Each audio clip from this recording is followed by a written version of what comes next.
Ciao ragazzi, bentornati.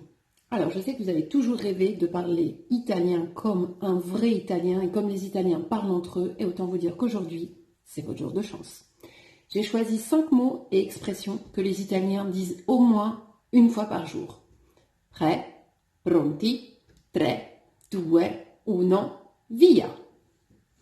Ciao a tutti, je suis Sandra, votre professoressa d'italiano et bienvenue sur l'Italie Autrement, ma chaîne YouTube pour découvrir la langue et la culture italienne autrement.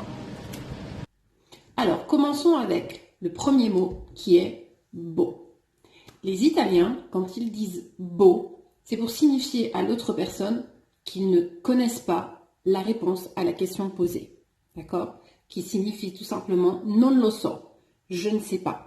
Alors, évitez par contre de répondre à votre professoressa avec ce simple mot parce que je pense qu'elle ne va pas trop apprécier. Par contre, entre amis, aucun problème.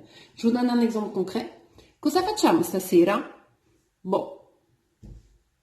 Continuons avec le mot dai. Alors attention à ne pas le confondre avec le verbe dare à la deuxième personne du singulier du présent de l'indicatif tu dai, tu donnes.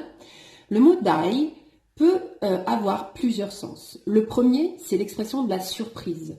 Quand vous avez du mal à croire ce qu'on vient de vous dire, ce que vous venez de voir ou d'entendre. Je vous donne un exemple concret.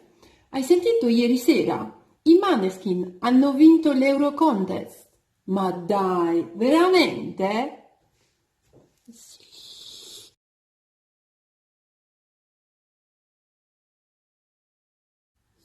Alors, on utilise aussi dai pour encourager quelqu'un à faire quelque chose. Exemple. Vieni con me stasera alla festa, dai. Troisième emploi de dai, c'est pour inviter quelqu'un à arrêter de faire quelque chose. Et donc, il est synonyme de basta, smettila. Vi do un esempio.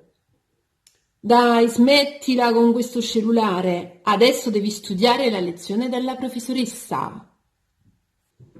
Alors, troisième expression que les Italiens disent au moins une fois par jour est l'expression mi va ou non mi va. Son contraire, sa forme négative.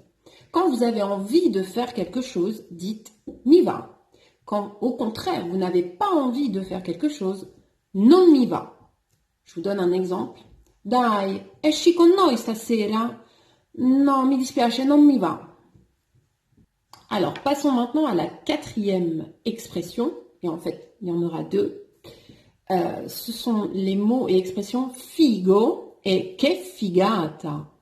Ce sont des expressions utilisées plutôt par les jeunes et plusieurs fois par jour, qui expriment et qui rendent l'idée du fantastique, du spectaculaire. Okay? Les anglophones le traduisent par exemple par cool. Okay? Je vous donne un exemple. Hai visto, hanno aperto un nuovo bar in centro, ci andiamo?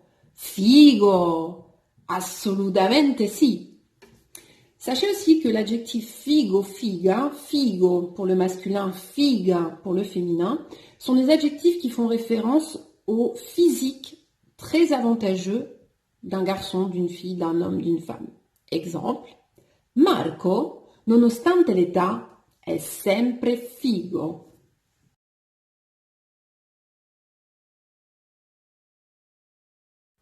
Alors, pour la cinquième et dernière expression que les Italiens disent au moins une fois par jour, je vous la donne dans le mille, c'est fare un casino. À ne pas confondre avec fare casino, sans l'article un. Dans ce cas, ça signifie fare rumore, okay? Faire du bruit. Alors que fare un casino signifie combiner quelque chose qui va forcément créer un problème. Je vous donne un exemple. Per colpa dei vicini di casa che fanno casino, che fanno rumore, io ho fatto un casino con il mio computer e si sono cancellati tutti i file. Chiaro?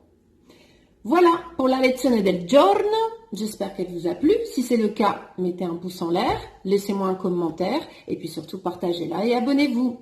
A presto, ciao!